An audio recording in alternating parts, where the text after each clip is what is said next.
Muy buenas tardes, bienvenidos al cierre del dólar en Colombia. Soy Luisa Pérez y me agrada estar con ustedes para entregarles toda la información sobre las monedas y los mercados del mundo. Finalmente, en esta modalidad Next Day, recordemos en la que operó el dólar en Colombia por el feriado en Estados Unidos del Día de Acción de Gracias, pues se ubicó en un valor de 3.749 pesos con 20 centavos.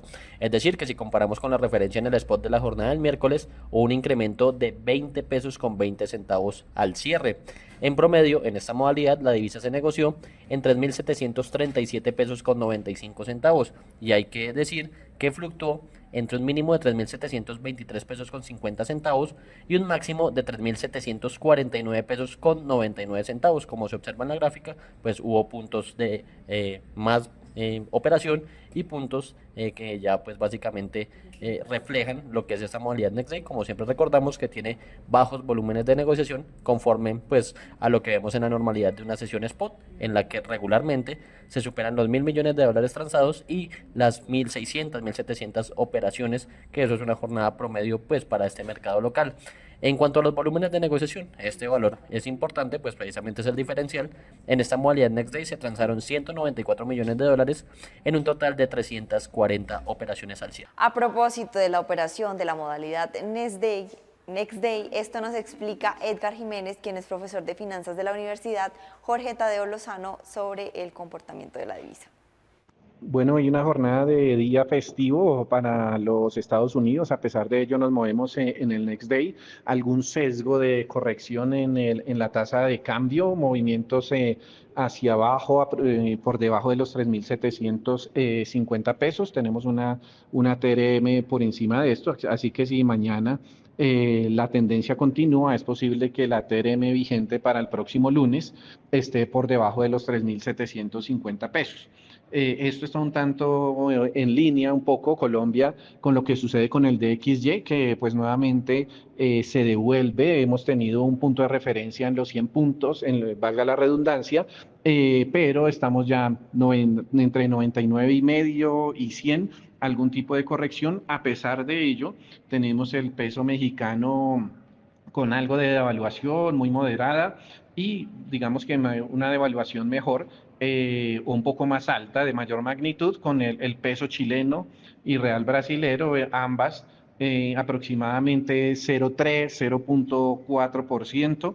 Colombia hoy se mueve en una dirección un tanto contraria y con márgenes de volatilidad ya más modestos, pues por obvias razones, mercado de Estados Unidos pues cerrado en un festivo por excelencia, donde simplemente seguimos atentos a la nueva información, nuevos datos, seguimos viendo que tal vez las presiones sobre la inflación no van a permitir hacer los recortes en tasas de interés que se esperan, o por lo menos para la próxima reunión. Ya otra historia será con el nuevo director de la Reserva Federal y estos nuevos nombramientos, pero desde el punto de vista estrictamente económico, las presiones sobre los niveles generales de precios llevan a considerar que lo más prudente, lo más razonable para los Estados Unidos es no bajar tasas de interés, y si esto llega a suceder y se consolida, pues definitivamente va a ser difícil volver a ver, por lo menos en el corto, mediano plazo, tasas de cambio por los lados de 3.700 o 3.600, y por el contrario se vuelve esto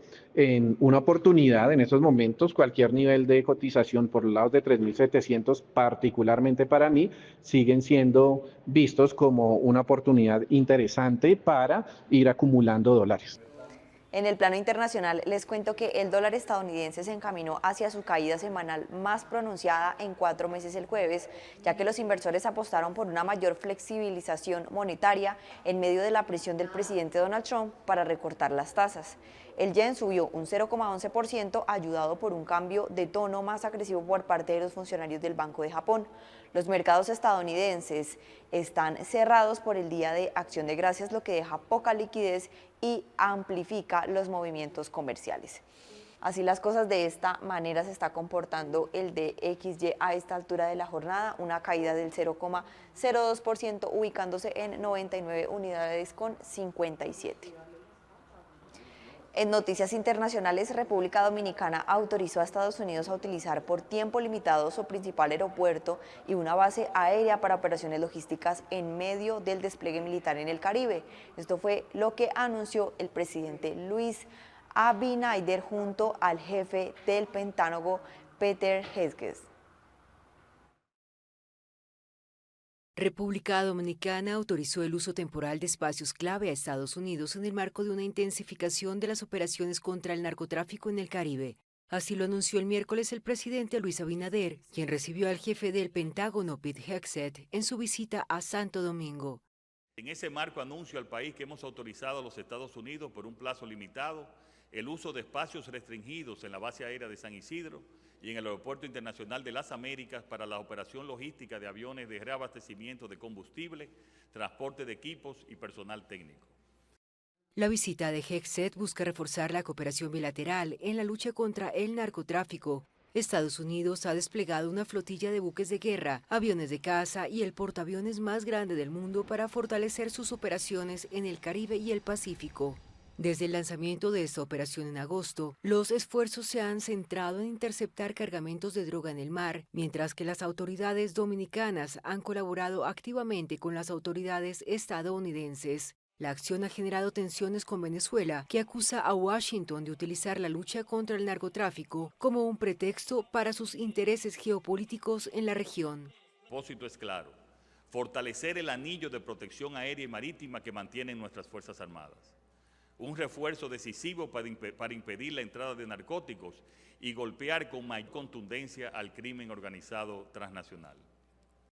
En el marco de esta colaboración, las fuerzas estadounidenses han atacado lanchas de presuntos narcotraficantes, causando la muerte de más de 80 personas, un hecho que ha generado críticas sobre la legalidad de estos ataques. Además, Washington ha intensificado los ejercicios militares conjuntos con Trinidad y Tobago, otro de sus aliados estratégicos en la región. Las acciones europeas cerraron al alza durante la jornada mientras los inversores asimilaban las perspectivas económicas regionales y globales. El Stoxx 600 paneuropeo revirtió su rumbo y terminó con un alza del 0,12% al final de la sesión, con las principales bolsas y sectores en su mayoría al alza tras movimientos ampliamente negativos a primera hora del día. Esto ocurre después de una sesión comercial positiva ayer, con ese índice cerrando casi en un 1,1% más alto y la mayoría de los sectores y las principales bolsas regionales en verde. Los mercados mundiales se han visto impulsados esta semana por las crecientes expectativas de que la Reserva Federal de Estados Unidos recortará las tasas de interés cuando se reúna próximamente el 9 y 10 de diciembre. Por ahora, los operadores estiman un 84,9% la probabilidad de un recorte en un cuarto de punto porcentual por parte de la Fed en diciembre, según la herramienta FedWatch. Bajo este contexto, así finalizan los bonos del Tesoro durante la jornada. El bono de referencia a 2 años se ubica en una subida de un punto básico en 3,47%, mientras que el bono de referencia a 2 años retrocede ese mismo valor, un punto básico, en 3,99%, ubicándose. De otro lado, los precios del petróleo cayeron por las expectativas de un cese del fuego entre Ucrania y Rusia podría allanar el camino para el levantamiento de las sanciones occidentales contra el suministro ruso, aunque se prevé que las transacciones sigan siendo escasas debido al feriado de Acción de Gracias en Estados Unidos. Ambos contratos subieron alrededor de un 1,1% el miércoles, ya que los inversores evaluaron el riesgo de exceso de oferta y pues la perspectiva de un acuerdo de paz entre Rusia y Ucrania. El enviado estadounidense Steve Witkoff tiene previsto viajar a Moscú la próxima semana junto a otros altos funcionarios estadounidenses para mantener conversaciones con líderes rusos sobre un posible plan para poner fin a la guerra de casi 4 años de Ucrania en ese país, la más mortífera en Europa desde la Segunda Guerra Mundial. Aún así, Rusia no hará grandes concesiones en un plan de paz. Esto fue lo que dijo en la sesión anterior un alto diplomático ruso, después de que una grabación filtrada de una llamada que involucraba a Witkoff mostrara que había asesorado a Moscú sobre cómo presentar su candidatura al presidente estadounidense Donald Trump. Bajo este contexto, así cierran pues, los precios del petróleo en esta jornada y como vemos el de referencia Brent sube 0,41% levemente, ubicándose todavía sobre los $63, mientras que el WTI pues también avanza levemente 0,72%, todavía por debajo de los $60, específicamente en 59,7 centavos. En otras noticias, Rusia calificó el miércoles de proceso serio los esfuerzos diplomáticos en curso en torno al plan de Estados Unidos para poner fin a la guerra en Ucrania antes de la visita prevista para la próxima semana a Moscú del emisario estadounidense Steve Witkoff. Rusia calificó el miércoles de proceso serio los esfuerzos diplomáticos en curso en torno al plan de Estados Unidos para poner fin a la guerra en Ucrania.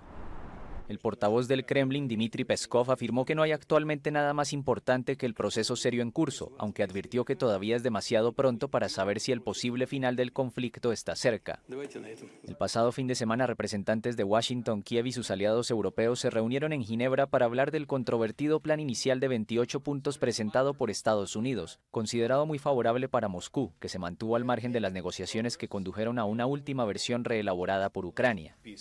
Rusia indicó el miércoles que algunos puntos del plan estadounidense podían considerarse positivos, pero muchos otros requieren un debate específico entre expertos, comentó el asesor diplomático del Kremlin Yuri Ushakov en la televisión pública rusa.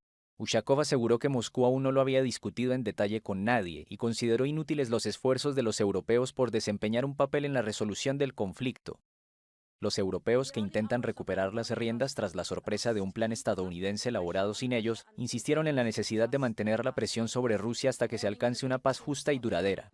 Any peace agreement is about creating a just and lasting peace. Peace that stops this conflict. Cualquier acuerdo de paz se trata de crear una paz justa y duradera, una paz que detenga este conflicto y no siembre las semillas de nuevos conflictos futuros. Y se trata de garantizar una arquitectura de seguridad fuerte y sostenible para nuestro continente, una que esté respaldada por una Europa fuerte, una OTAN fuerte, una asociación transatlántica fuerte. Y eso es lo que defenderemos junto a Ucrania y nuestros aliados en cada paso del camino. Ukraine and our allies every step of the way. Por su parte, el Fondo Monetario Internacional anunció que sus técnicos llegaron a un acuerdo con Ucrania sobre un nuevo programa de $8.200 millones para apoyar reformas destinadas a estabilizar su economía.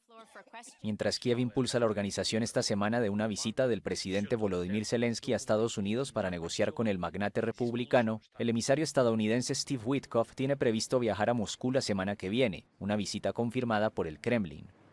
El conflicto, que comenzó con la ofensiva rusa en Ucrania en 2022, continúa. Según los servicios de emergencia ucranianos, la ciudad de Zaporizhia, en el sur, sufrió un ataque masivo ruso durante la madrugada del miércoles, donde al menos 19 civiles resultaron heridos. El ejército ruso ocupa alrededor de una quinta parte de Ucrania, que ha quedado devastada en gran parte por los combates. Decenas de miles de civiles y militares han muerto y millones han huido del este del país. Además, el fiscal general de Venezuela, Tarek William Saab, advirtió este miércoles sobre la extinción del derecho internacional por los ataques que Estados Unidos ha llevado a cabo en aguas internacionales del Caribe contra lanchas de presuntos narcotraficantes. El fiscal general de Venezuela, Tarek William Saab, advirtió el miércoles sobre la extinción del derecho internacional por los ataques que Estados Unidos ha llevado a cabo en aguas internacionales del Caribe contra lanchas de presuntos narcotraficantes. Estamos a las puertas de la extinción absoluta del derecho internacional, producto de estas acciones al margen de la ley, sin que ya con la primera acción debió haber la ONU, el Consejo de Seguridad de la ONU, haber evitado que esto siga ocurriendo. Y más bien ha escalado a un punto donde se habla de 20 ataques y si oficialmente hablan de 80 fallecidos, de seguro es más. Al menos 83 personas han fallecido en los ataques desde septiembre. Estados Unidos movilizó al Caribe al portaaviones más grande del mundo y desplegó buques de guerra y aviones caza con el argumento de combatir el narcotráfico. Pero Venezuela denuncia que es un pretexto para derrocar al presidente Nicolás Maduro. El fiscal además negó que Maduro sea líder del supuesto cártel de los soles, como asegura Estados Unidos, y sostuvo que se trata de una creación de la CIA y de la DEA. Expertos han señalado que el cártel de los soles alude a redes de corrupción permisivas con actividades ilícitas más que a un grupo narcotraficante como tal. Estados Unidos calificó el lunes a este grupo como organización terrorista. El presidente estadounidense Donald Trump alterna entre amenazas y conciliación sobre la posibilidad de ataques en territorio venezolano. El mandatario republicano ha dicho que autorizó acciones encubiertas de la CIA en Venezuela, al tiempo que asegura estar dispuesto a conversar con Maduro. Y con esta información llegamos al final de este espacio. Espere a continuación toda la programación que tenemos para ustedes aquí en Primera Página, el canal de los negocios.